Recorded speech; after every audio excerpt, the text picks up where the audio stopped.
الحمد لله رب العالمين وأشهد أن لا إله إلا الله وحده لا شريك له وأشهد أن محمدا عبده ورسوله.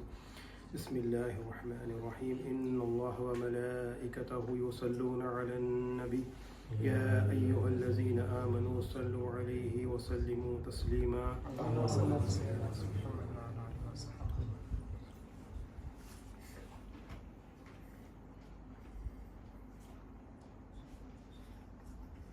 انشاءاللہ ہم اللہ تعالیٰ کی مدد سے نبی کریم صلی اللہ علیہ وسلم کے رسالت کے فیضان سے، اولیاء اللہ کی ولایت کے فیضان سے جمعہ کے مسائل کو انشاءاللہ کنٹینیو کرتے ہیں.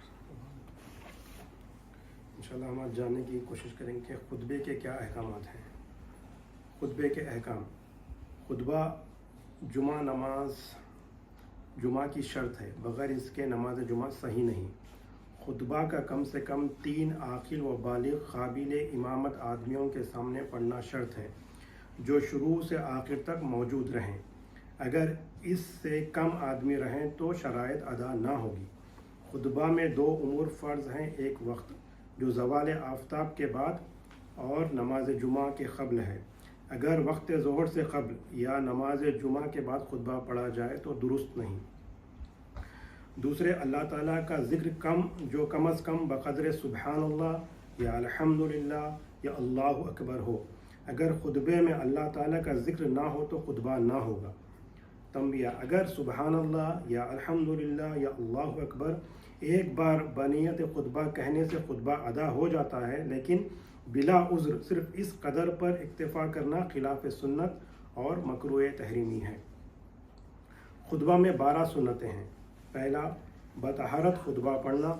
دوسرا، کھڑے ہو کر خطبہ پڑھنا. تیسرا، خطیب کا قوم کی طرف منہ کرنا. چوتھا، 2 خطبہ پڑھنا.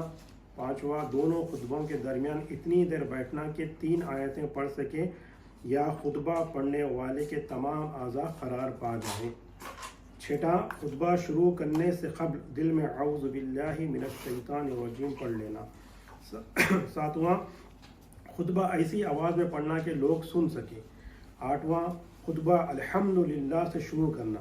نواں، خطبہ اولیٰ میں ان چیزوں کا ہونا: اللہ تعالیٰ کی حمد و ثنا، اس کی وحدانیت کی شہادت، حضرت رسول کریم صلی اللہ علیہ وسلم کی رسالت کی شہادت، آپ پر درود شریف، مسلمانوں کو واعظ و نصیحت، قرآن مجید کی 3 چھوٹی آیتیں یا 1 بڑی آیت، اور خطبہ ثانیہ میں پھر حمد و ثنا، شہادتیں، درود شریف اور قرآن مجید کی 1 آیت کا پڑھنا، اور واعظ و نصیحت کے بجائے مسلمانوں کے لیے دعا کرنا.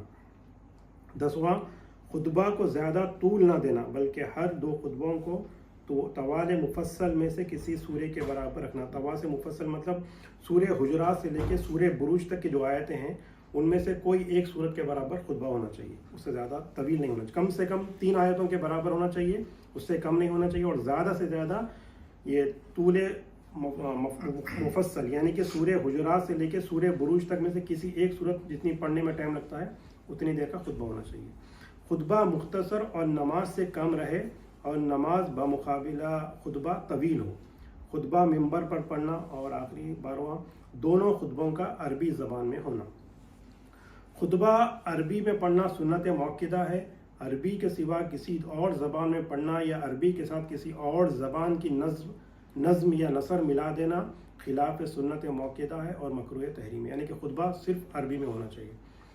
نیز ستر عورت کے ساتھ یعنی بدن ڈھانکتے ہوئے خطبہ پڑھنا چاہیے. اور خطبہ پڑھتے وقت عصا پکڑنا اور خطبہ شروع کرنے سے پہلے جبکہ مؤذن دوسری اذان کہتا ہو امام کا منبر پر بیٹھنا، یہ امور بھی مسنون ہے. خطبہ میں حسب ذیل امور مستحب ہیں. پہلا، خطبہ میں حمد و ثنا اور شہادتوں کے بعد الفاظ اما بعد سے پند و نصیحت کرنا.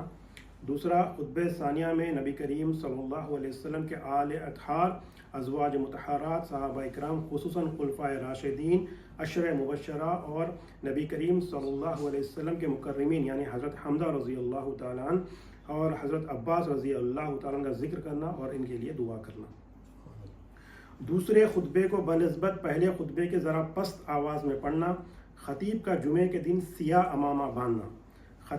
خطبے میں امور ذیل مکروہ ہیں. خطیب کا مطلب یہ چیزیں مکروہ ہیں. خطیب کا منبر پر چڑھتے وقت لوگوں کو سلام کرنا.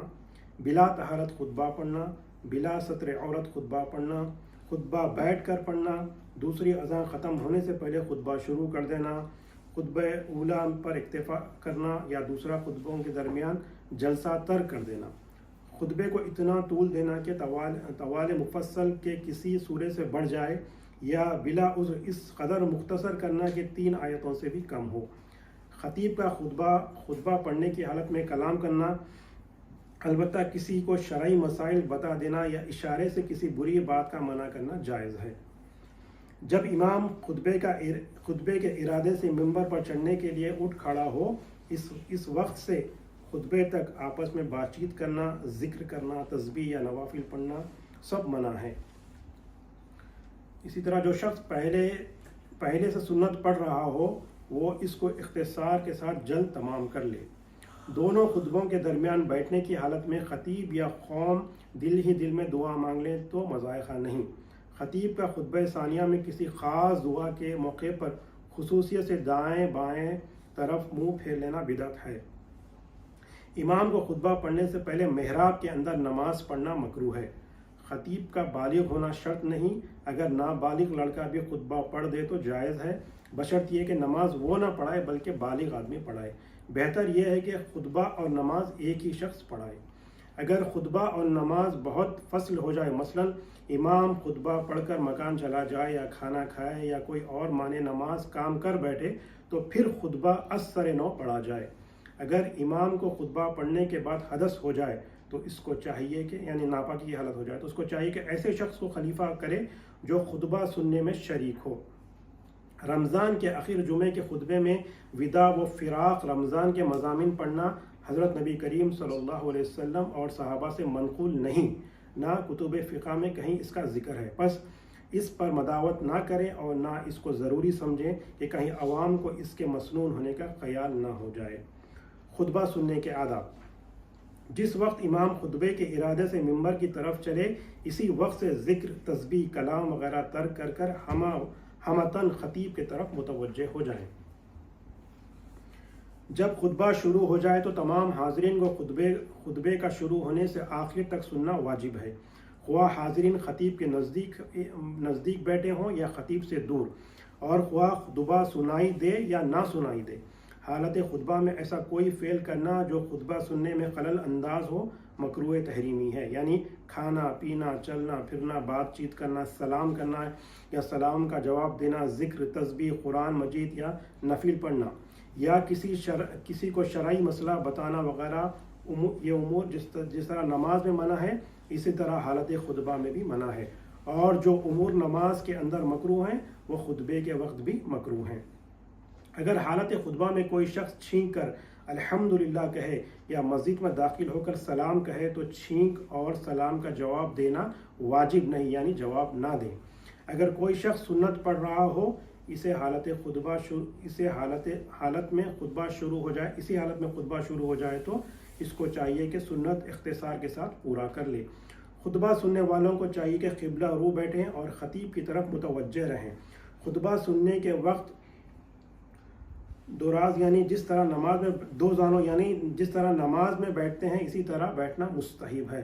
اگر خطبے کی آواز نہ آتی ہو یعنی خطبہ سنائی نہ دے تب بھی خطبے ہی کی طرف کان لگائے رہیں، آواز نہ آنے کی وجہ سے بات چیت یا ذکر، تسبیح وغیرہ میں مشغول نہ ہو۔ خطبے کے وقت کسی کو کچھ پڑھنے یا بات کرنے سے منع بھی نہ کریں، البتہ اشارے سے خاموش کر دیں تو مذائقہ نہیں۔ حضرت نبی کریم صلی اللہ علیہ وسلم کا اسم مبارک خطبے میں آئے تو سامعین اپنے دل میں درود شریف پڑھ لے سکتے ہیں۔ جب آیت کریمہ یا ایھا الذین آمنوا صلوا علیہ وسلموا تسلیما پڑھے جائے تو دل ہی دل میں درود و سلام بھیجیں۔ خطبے میں صحابہ اور خلفاء کا نام آئے تو بآواز بلند رضی اللہ تعالی عنہ کہنا مکروہ ہے۔ خطبے کی حالت میں لوگوں کی گردنیں پھلانگتے ہوئے اگلی صفوں میں پہنچنا درست نہیں۔ خطبہ ثانی پوری طرح ختم ہونے سے پہلے نماز کے لیے نہ کھڑے ہوں۔ اللہ تعالیٰ سے دعا ہے کہ جو کچھ کہا گیا سنا گیا اس پہ عمل کی توفیق عطا فرمائے، کہنے والے کو بھی عمل کی توفیق عطا فرمائے، سننے والے کو بھی عمل کی توفیق عطا فرمائے۔ واسطہ نبی کریم صلی اللہ علیہ وسلم کا ان اللہ وملائکتہ یصلون علی النبی یا ایھا الذین آمنوا صلوا علیہ وسلموا تسلیما۔ برحمتك یا ارحم الراحمین والحمد للہ رب العالمین.